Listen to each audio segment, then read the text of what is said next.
ہر انسان محسوس کرتا ہے کہ اس کے اندر کوئی خیر کا جذبہ بھی ہے اور شر کا مادہ بھی ہے. خیر و شر کی ایک جولان گاہ ہے. انسان کی شخصیت کا جو اندرونی پہلو ہے اس کے اندر ایک خیر و شر کی کشمکش مسلسل چلتی ہے.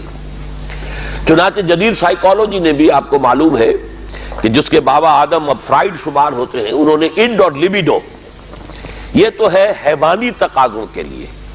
بھوک لگتی ہے، پیاس لگتی ہے، کوئی چٹخارے بھی، زبان جو چٹخارے بھی مانگتی ہے، یا یہ کہ جنسی لذت ہے، تلذذ ہے جو انسان حاصل کرنا چاہتا ہے، یا یہ کہ جیسے تمام حیوانات کو آرام کی بھی کچھ نہ کچھ ضرورت ہوتی ہے، انسان کو بھی، یہ تمام اس کے حیوانی تقاضے ہیں. لیکن اس کے ساتھ ہی وہ کہتا ہے کوئی ایگو بھی ہے انسان میں، کوئی خودی بھی ہے، کوئی انا بھی ہے. انسان نرا حیوان نہیں ہے.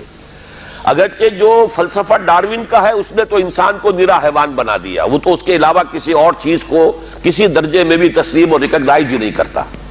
لیکن فرائیڈ کا میں کم سے کم اس درجے میں قائل ہوں کہ اس نے تو ویسے انسانی شخصیت کے 3 لیولز کو ریکگنائز کیا ہے، اور وہی 3 لیول ہے جو قرآن بیان کر رہا ہے. اگرچہ وہ جو پہلا لیول ہے اس کو تو یقیناً اس نے صحیح سمجھا ہے، لیکن دوسرے اور تیسرے لیول کو وہ صحیح طور پر آئیڈینٹیفائی نہیں کر سکا اور ایک دوسرے سے ممیز نہیں کر سکا.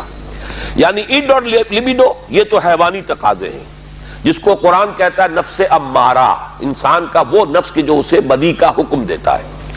اس لیے کہ ظاہر بات ہے پیٹ کھانے کو مانگتا ہے، اسے اس سے غرض نہیں کہ حلال ہے یا حرام ہے.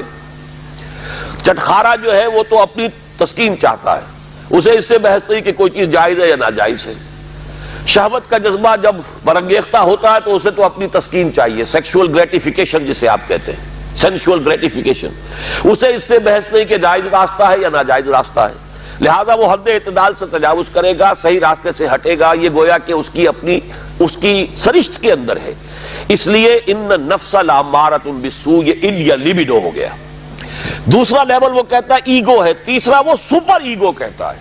اگرچہ قرآن مجید نے اس کے لیے 3 علیحدہ اصطلاحات استعمال کی، نفس، قلب اور روح. 3. سپر ایگو اصل میں روح ہے، لیکن وہ نہیں سمجھ پایا اس کو. اس کی ڈیفینیشن جو ہے سپر ایگو کی وہ بڑی مختلف ہے، لیکن یہ میرا اس وقت کا موضوع نہیں ہے. اس وقت میں صرف یہ چاہتا ہوں کہ ریکگنائز کریں کہ یہ انسان کے اندر 2 پہلو ہیں جن میں کشاکش ہے. ایمان مجھے روکے ہے تو کھینچے ہے مجھے کفر، کعبہ میرے پیچھے ہے کلیسا میرے آگے ہے. ہر انسان کو محسوس ہوتا ہے کہ ہے. اب اس میں ہر شخص یہ سمجھتا ہے کہ اگر کوئی شخص باہمت ہے، دنیا میں کوئی بڑا کام کرنا چاہتا ہے، ایک تو یہ کہ عام آدمی ہے، حیوانوں کی سطح پر بس اپنے تقاضے پورے کیے اور زندگی بسر کر دی، بتا دی، جس کو میں کہا کرتا ہوں کہ زندگی اس نے نہیں بتائی، زندگی نے اسے بتایا ہے. زندگی نے اسے گزارا ہے، اس نے زندگی نہیں گزاری. زندگی تو وہ شخص گزارتا ہے جو اپنا کوئی ہدف معین کرتا ہے، کوئی آئیڈیل، کوئی آدرش، کوئی نصب العین وہ اس کی زندگی میں ہے، جس کے لیے وہ محنت کرتا ہے، بھاگ دوڑ کرتا ہے، اس کے حصول کی کوشش کرتا ہے. اب جو شخص بھی اپنے سامنے کوئی ہدف رکھے گا، مقصد رکھے گا، آدرش رکھے گا، اسے جو کام کرنا ہے اس میں اسے یقیناً اپنے نفسانی تقاضوں کو مارنا پڑے گا، دبانا پڑے گا. ساری رات سوئیں گے اگر پاؤں پھیلا کر تو زندگی میں کہاں اونچا مقام حاصل کریں گے. آپ انگریزی میں بھی محاورہ جانتے ہیں، burning mid night oil, mid night lamp, ساری رات آدھی رات جاگ کر کام کرتے ہیں. تبھی تو یہ کہ جو حضرت علی نے بھی کہا ہے کہ یغوث البحر من طلب العالی ومن طلب العلا سہر اللیالی. جو شخص چاہتا ہے کہ میں موتی سمندر کی تہہ میں سے نکال کر لاؤں تو اسے ظاہر بات ہے کہ اسے سمندر میں غوطہ لگانا پڑے گا.